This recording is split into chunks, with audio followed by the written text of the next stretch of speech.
माफी माग त्यांची. नको सुनबाई, अगं तुला जे वाटलं ते खरं खरं सांगितलंस. माफी का मागतेस? मी तिला माफी मागायला सांगते ते ती खोटं बोलल्याबद्दल. आता ती जे काही बोलली ना ते सगळं खोटं होतं. होय बयोबाई, अहो हीच ती मुलगी जी तुम्हाला पहिल्यांदा भेटली तेव्हा तुमच्या पायात चप्पल नव्हती तर तिनं स्वतःची चप्पल तुम्हाला दिली.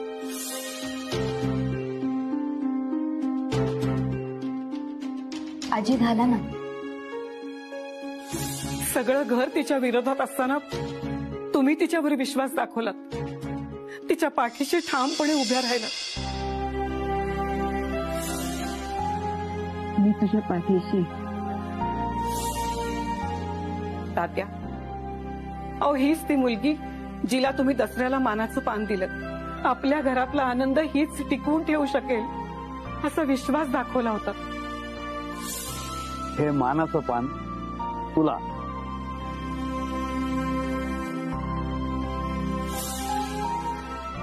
जिच्यावर विश्वासानं फॅक्टरीची जबाबदारी दिलीत.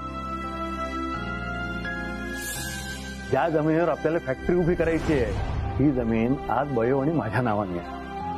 ती आज मी तुम्हा दोघांच्या नावाने करणार आहे. वीणबाई तिला घेऊन जात होत्या तेव्हा तुम्ही स्वतः गाडी चालवत तिचं पाठलाग करत गेला.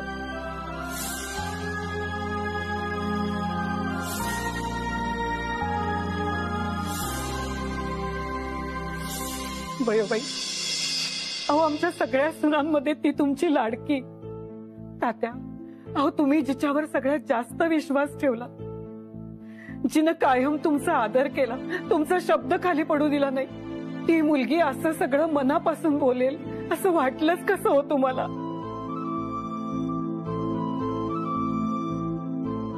सखा इतकी वर्ष आपल्या घरात काम करतोय पण त्याला भावाचं स्थान द्यावं हे हिलाच सुचलं.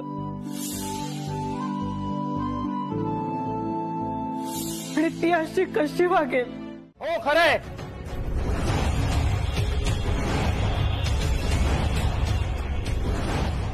मला नाही राहायचं या गावात, मला नाही राहायचं या घरात. मला माझं स्वतःचं असं जग निर्माण करायचंय. मला ऐकतं असं काही नकोय. माझ्यापेक्षा कमी टॅलेंटेड मुलं अमेरिकेत गेली आणि तिकडे सेटल झाली, खोऱ्याने पैसे कमवत आहेत. मला पण खूप मोठं व्हायचंय, मला पण खूप पैसे कमवायचे आणि तेही माझ्या मेहनतीवर. तुला आदितीवर ढकलायची काय गरज होती रे? तुम्ही जाऊ दिलं असतात मला. मोठ्या बाईनी शब्दा घालून घालून मला इथे थांबून घेतलं असतं. तुम्ही सगळे म्हणाला असता की घर तोडतोय म्हणून. तुम्ही सगळ्यांनी समजून घेतलं असतं मला, नाही ना? म्हणूनच मला सगळं आदितीवर ढकलावं लागलं. मी हे सगळं माझ्या स्वप्नांसाठी करतोय, त्यामुळे यात काही चूक आहे असं मला अजिबात वाटत नाहीये.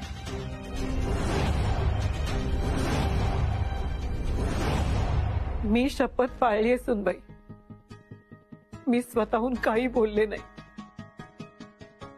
पण मी आता तुझं काही एक ऐकणार नाही. तात्या, मला माफ करा. मी तुम्हाला न विचारता निर्णय घेते.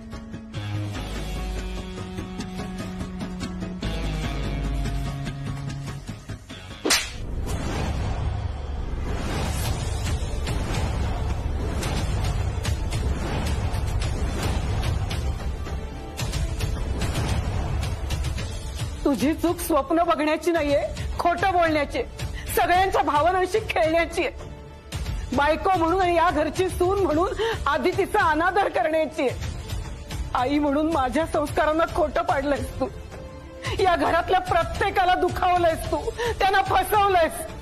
तेव्हा आता या घरात तुला जागा नाही.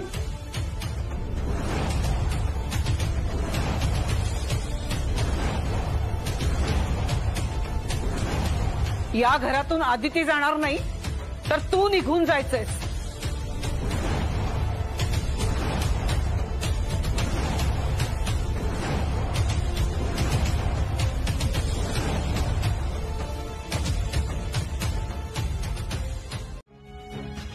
खूप त्रास झालाय आदितीला याच्यामुळे, तरी मी याला घरात ठेवू म्हणतेस?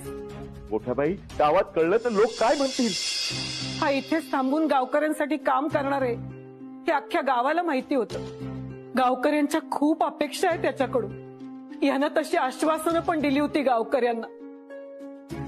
उद्या हा आपल्याला सगळ्यांना फसवून अमेरिकेला निघून गेला असता तर गावकऱ्यांना काय उत्तर देणार होतो आपण, याचा विचार यांनी केला नाही ना. मग आता लोक काय म्हणतील याचा विचार आपण तरी का करायचा? मोठ्या बाई, सगळं पटतंय, आम्हाला सुद्धा राग आलाय त्याचा, पण त्याला असं रागाच्या भरात घराबाहेर काढता याने प्रश्न सुटणार आहे का? तुम्ही आदितीला रागाच्या भरात घराबाहेर काढलं त्यानं प्रश्न सुटणार आहे का?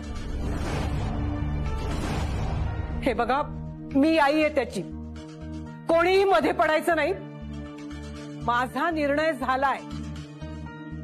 तू ह्या घरात राहणार नाहीयेस.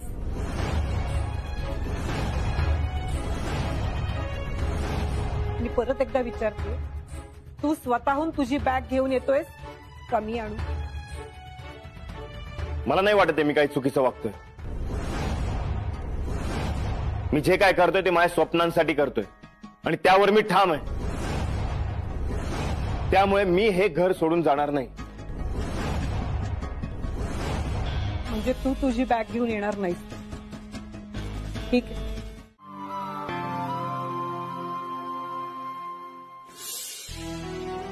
झाली बॅग भरून?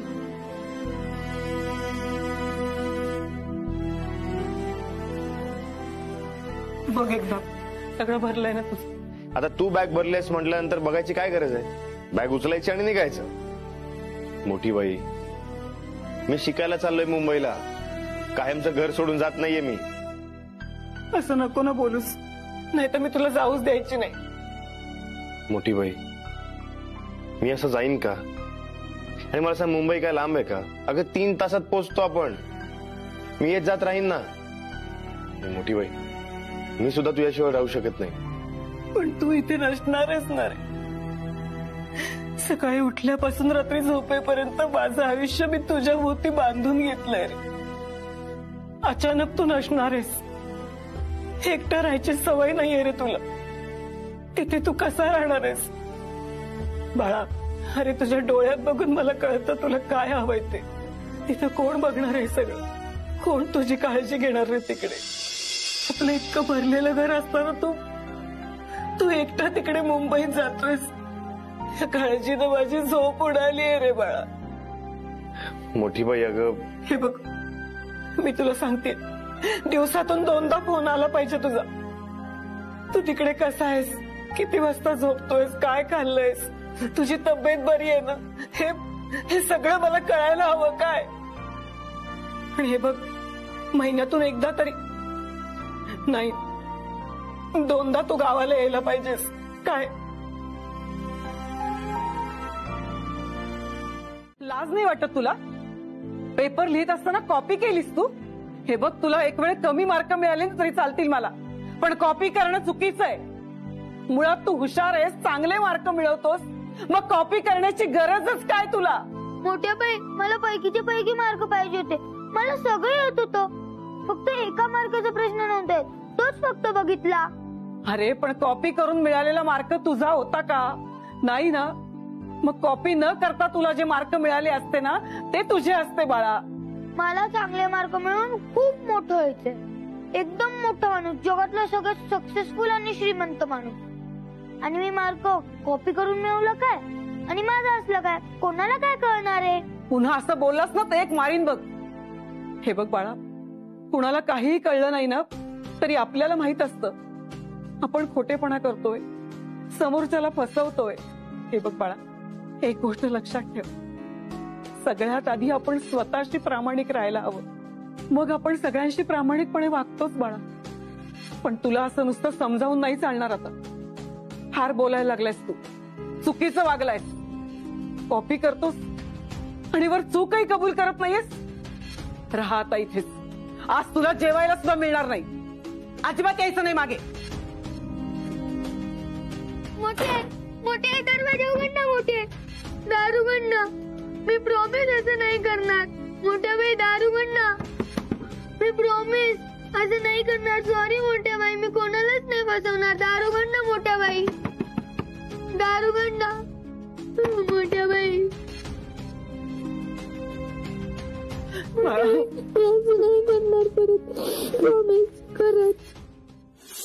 आता सुद्धा एकदा दार वाजवून त्याने सॉरी म्हटलं ना, मी त्याला पटकन घरात घेईन. शेवटी माझा मुलगा आहे, चुकला असेल परत पोटाशी धरून समजावून सांगेन, सिद्धू बाळा अरे असं नाही वागायचं रे. पण मला नाही वाटत सिद्धू आता त्याची चूक मान्य करेल. माझे संस्कार कमी पडले हेच खरंय. लहानपणचा तो सिद्धू आता नाही राहिला. मी तुम्हाला सगळ्यांना बजावून सांगते, कुणीही त्याला घरात घ्यायचं नाहीये आणि कुणी कसलीही मदत करायची नाहीये.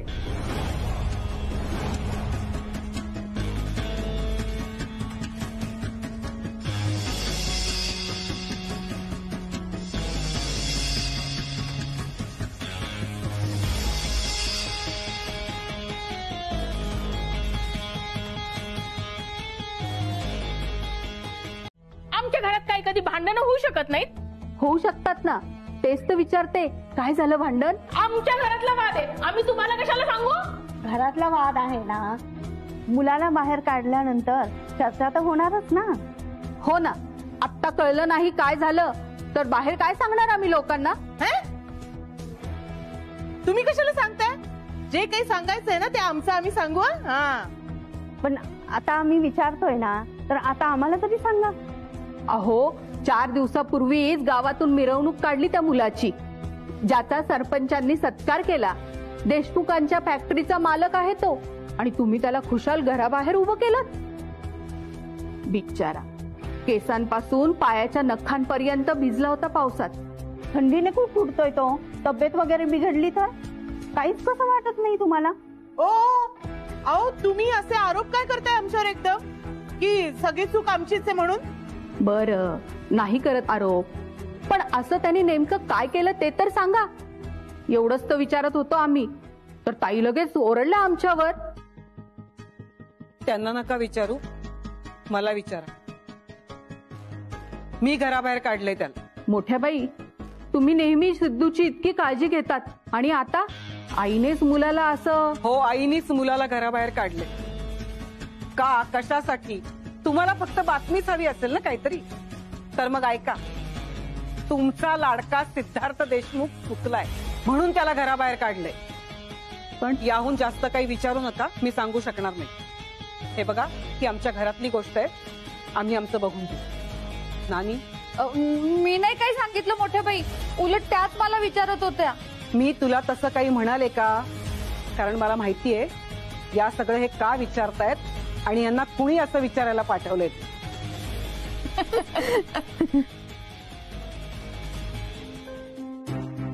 हा का असं बाहेर उभा आहे? काय रे, सिद्धार्थ देशमुख? देशमुख इंडस्ट्रीजचा मालक तू काय असा बॅग वगैरे घेऊन बाहेर उभा आहेस कुडकुडत, घरातून बाहेर काढल्यासारखं? या गावातल्या प्रतिष्ठित देशमुखांनी मला घराबाहेर काढले. पण का? नाही तर घरात जाऊन तुम्ही घरच्यांना विचारा की सिद्धार्थला असं घराबाहेर का काढले म्हणून. हो हो, विचारणारच आहे. नाहीतर काय, भिजलाय किती बिचारा. हो ना, अहो खूप थंडी वाजते. मला तर वाटतं आता ताप येईल मला. पण तुम्ही नक्की विचारा. जा तुम्ही आता. हो, खुशाल त्याला पावसात पाऊस.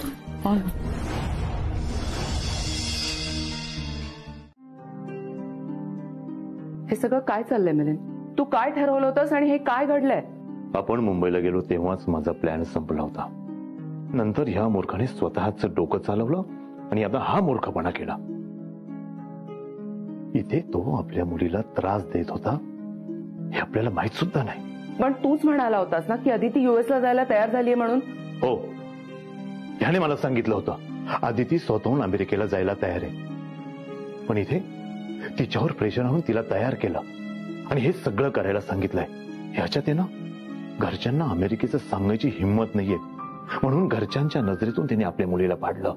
महालक्ष्मी, आज सिद्धार्थ वाटतो तितका भोळा नाहीये. आपण याच्या खांद्यावर बंदूक ठेवून आपल्याला जे हवं होतं ना ते मिळवण्याचा प्रयत्न करत होतो, आणि हा आपल्या मुलीच्या खांद्यावर बंदूक ठेवतोय.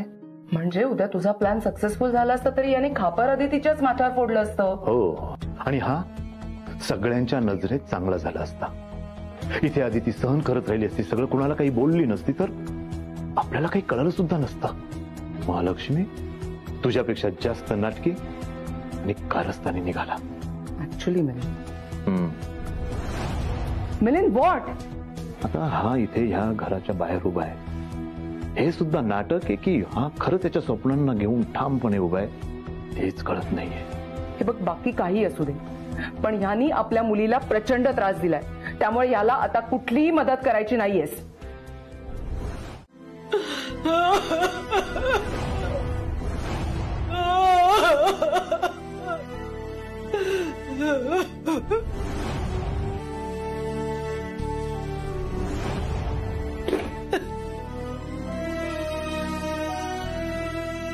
किती कठोर राहायचं म्हणालीस तरी ते आईचं मन आहे.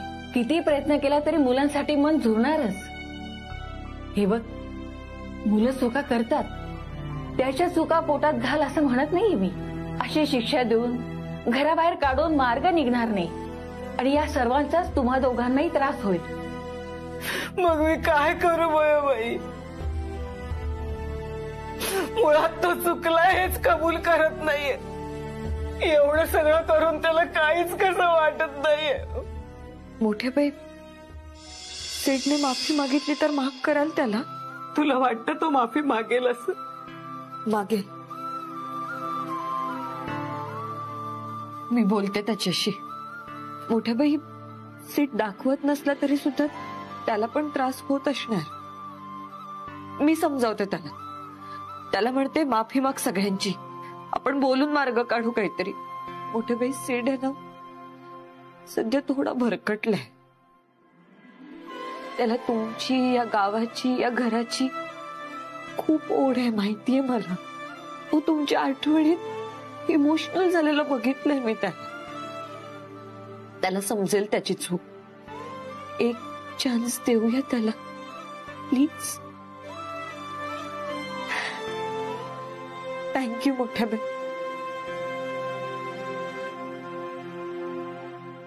करतोय ना, काहीतरी अटी घातली असणार. काय म्हणाला?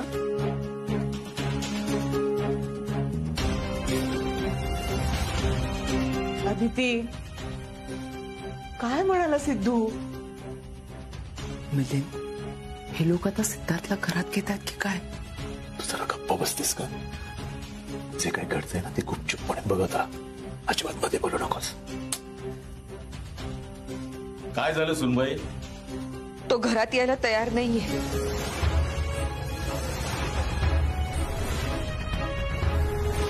तो म्हणतोय की या घरात पाऊल सुद्धा टाकणार नाही आणि कोणाची माफी सुद्धा मागणार नाही.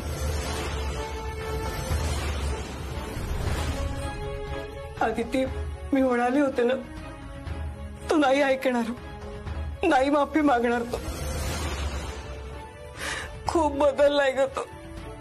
पण तू नको त्रास करून घेऊस त्याच्यासाठी. तू त्याच्यासाठी एवढं केलंस, पण तो तुझं ऐकून सुद्धा घ्यायला तयार नाही. सच्चा ड्रामेबाज काय. आता घरामध्ये घेतायत तर यायचं ना मुकाट्याने. नाही, मला नाही वाटत हा नाटक करतोय. तो त्याच्या डिसिजनवर फर्म आहे. पण या मूर्खाने हे सगळं आधीच ठामपणे सांगून टाकायला हवं होतं. त्याचा डिसिजन घरच्यांना कळवायला हवा होता त्याने. आता हे सगळं करून काय होणार आहे?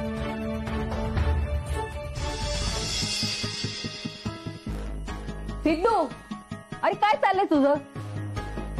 सुमित्राने परवानगी दिली ना, तरी काय ताणतोयस? हे बघ, मुकाट्याने आत चल आणि माफी माग. का? मला समजून न घेता तुम्ही बाहेर काढलात ना मला?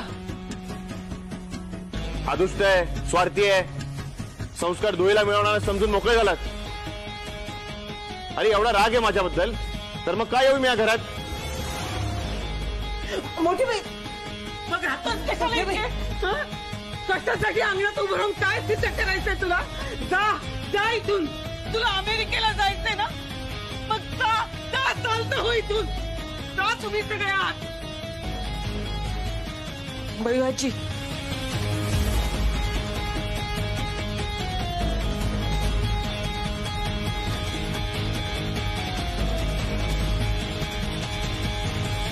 हे काय, कुणीच काही खाल्लं नाही अजून? मोठे बाई, तात्या आणि बयो झाल्या प्रकारानं तात्यांना जरा अस्वस्थ वाटतंय म्हणून बयोबाई त्यांचं जेवण घेऊन त्यांच्या खोलीत गेल्यात. बाकी सगळे येतच असतील. तुम्ही सुरुवात करा. कुणी कसलाही विचार करू नका, जेवा. कसं मोठ्या बाई, मान्य सिद्धू चुकलाय, पण पोरगा असा उपाशी पोटी बाहेर उभा असताना आपण कसं जेवायचं? पटत नाही हे. मी नाही म्हणत असताना सुद्धा तुम्ही त्याच्यासाठी खायला घेऊन गेलात ना बाहेर. खाल्लं त्यानं. आदिती त्याला घरात ये म्हणून समजवायला गेली. आला तो.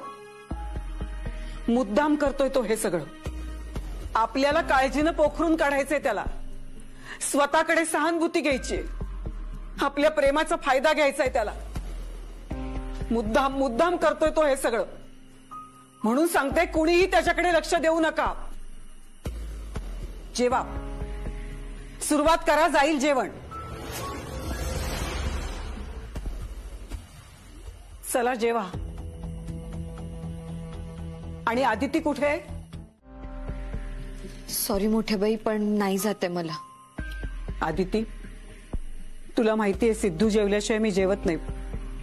पण आज बघ, तो बाहेर उपाशी उभा आहे आणि मी इथे जेवणाच्या ताटावर बसलीये.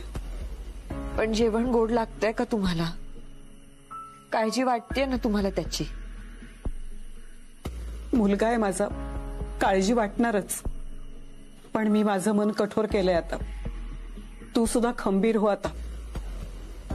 जेवून घे थोडं. नाही मोठ्या बाई, मला तुमच्यासारखं स्ट्रॉंग नाही राहता येणार. सॉरी.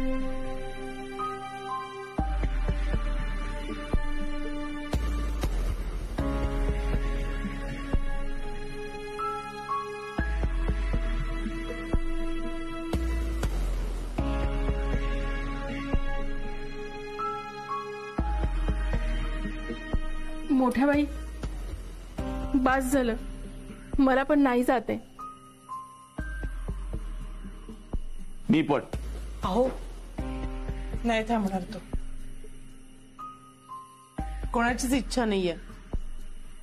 आणि आज जेवण तर काय, झोपही लागणार नाही नीट. तुम्ही जा, मी सगळं आवरून ठेवते. शेवटी त्याला हवं होतं तेच झालं. सगळे उपाशी राहिले आज.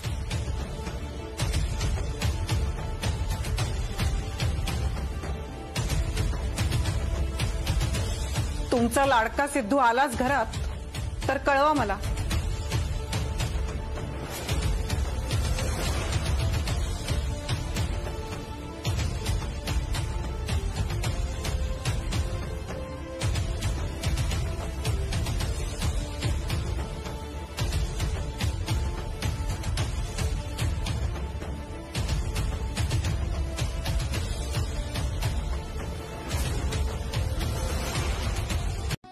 चला उठा सगळे. बापू काका, रत्नाक्का, सुहास भाऊजी, उठा ना. उठा सगळे लवकर. किती वाजले ग? आणि सिद्धू कसा आहे? अजून बाहेरच आहे का? म्हणजे झोपला नाही का अजून? सेट बाहेर नाहीये. काय? अहो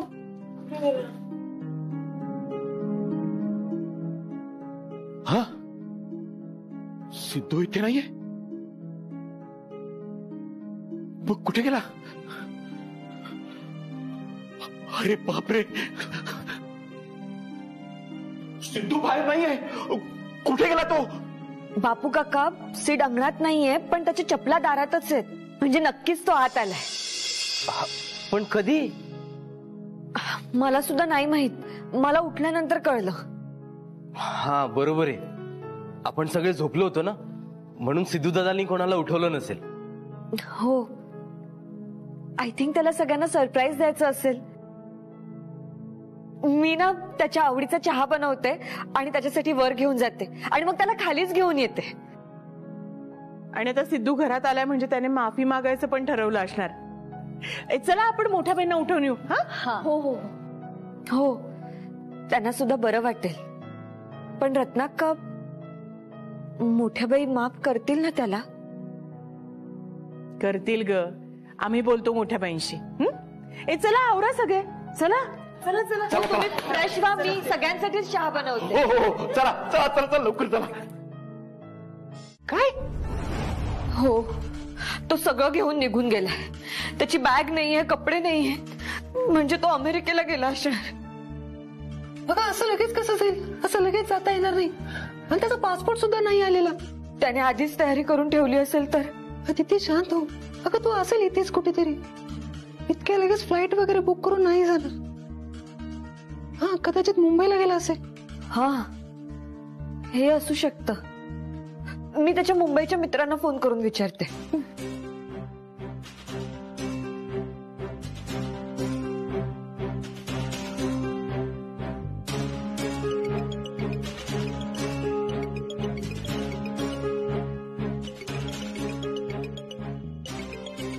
अरे, आदिती वहिनींचा फोन. हा वहिनी, कुळपोळी गावाच्या वहिनी, देशमुख इंडस्ट्रीच्या मालकीन, सिद्धार्थ देशमुख यांच्या पत्नी. आज आम्हा गरिबांची कशी काय आठवण आली बरं? हा हो, ऐकताय ना? बोला बोला, तुमच्या फॅक्टरीत मला जॉब ऑफर करताय का? ऐक ना प्लीज. Sorry sorry sorry. हा बोला, काय झालंय? ते सेठ मुंबईला आलाय का? नाही, येणार होता का तो, पण अजून तर काही पोहोचला नाही येतो. आणि त्यांनी काही सांगितलं पण नाही आम्हाला. कधी निघाला तो? माहित नाही. म्हणजे तो मुंबईला गेलाय की नाही हेच माहित नाही. म्हणजे काय झालं वहिनी? नाही, काही नाही. तो मुंबईला आला किंवा त्याच्याशी काही कॉन्टॅक्ट झाला ना तर मला कळव फक्त. हा हो नक्की. पण काय झालंय? सिद्धांना सांगता कुठे निघून गेलाय का? नाही नाही, काही नाही. ते तो कालच कुठेतरी गेलाय. त्याचा फोन पण लागत नाहीये, बंद येतोय.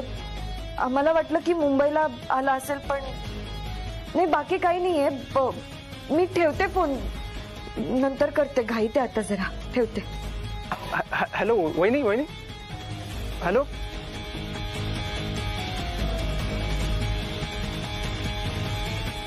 युवराज सेठ मुंबईला सुद्धा नाही गेलाय. मुंबईलाही नाही गेला. मग सिद्धार्थ गेला कुठे? सरळ फोन बंद करून बॅग घेऊन गायब झालाय. त्याचा काय अर्थ काढायचा? खाली सगळे वाट बघत असतील त्याची.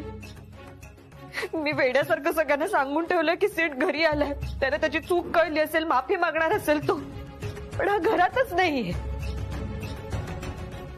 कुठे गेलाय, काय करत असेल, काहीच माहित नाहीये. मोठ्या बहिणीला कळलं तर काय वाटेल त्यांना? केवढं गिल्ट येईल त्यांना. हा काय हट्टीपणा आहे याचा युवराज? का त्रास देतो हा सगळ्यांना? मी आता काय सांगणार आहे घरच्यांना? तिथे शांत हो. आणि हे बघ, आता काही लपाछपी नको करूस. अदिती, तू आता स्वतःवर काही घेऊ नकोस. नको डिफेंड करू सिद्धार्थला. जे घडले ना ते खरं खरं सांग.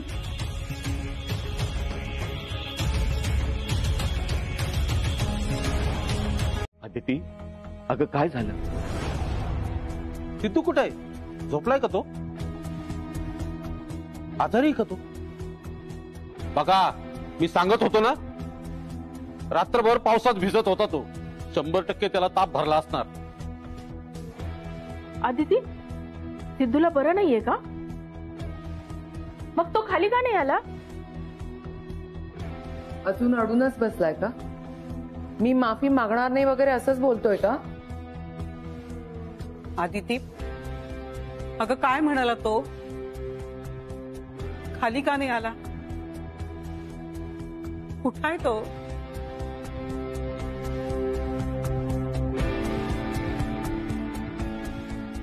आदिती बोल.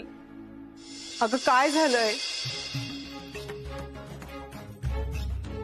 मोठ्या बाई, तुम्ही प्लीज स्वतःला त्रास करून घेऊ नका.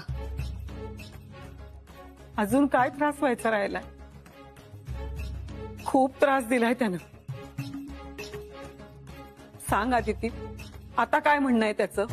मी येणार नाही, माफी मागणार नाही. उलट मोठ्या बाईनीच येऊन माझी माफी मागायला हवी. अजून काय? नाही मोठ्या बाई, मोठ्या बाई सेठ घरात नाहीये.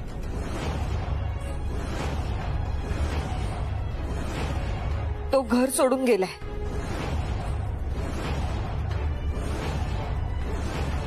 काय?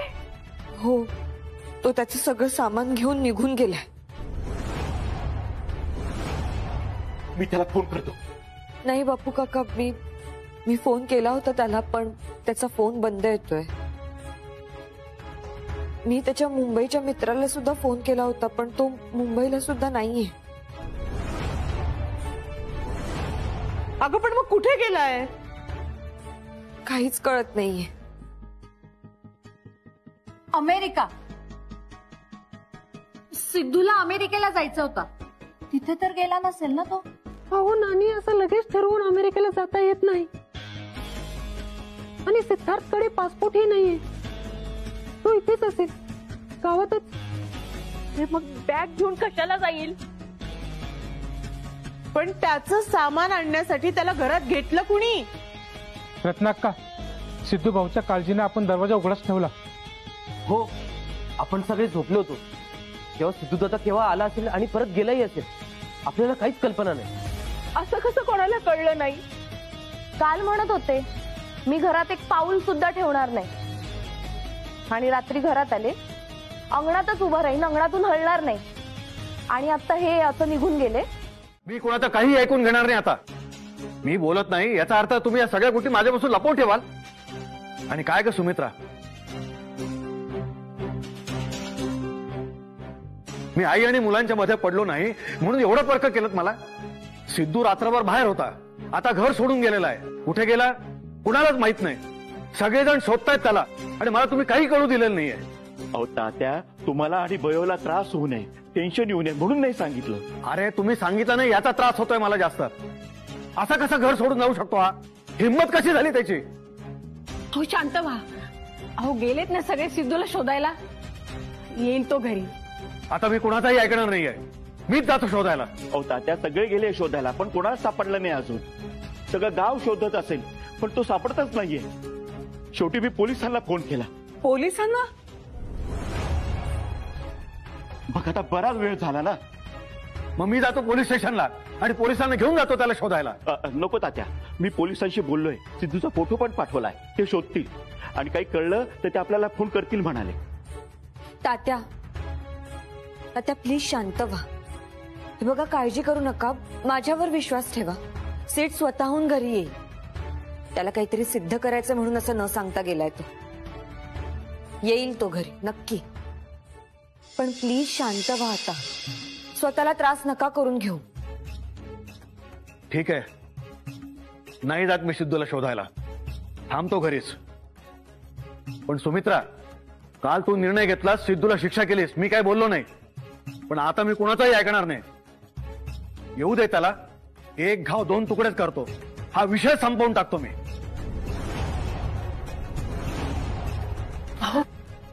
असं काय करणार आहात तुम्ही? कळेल तुला.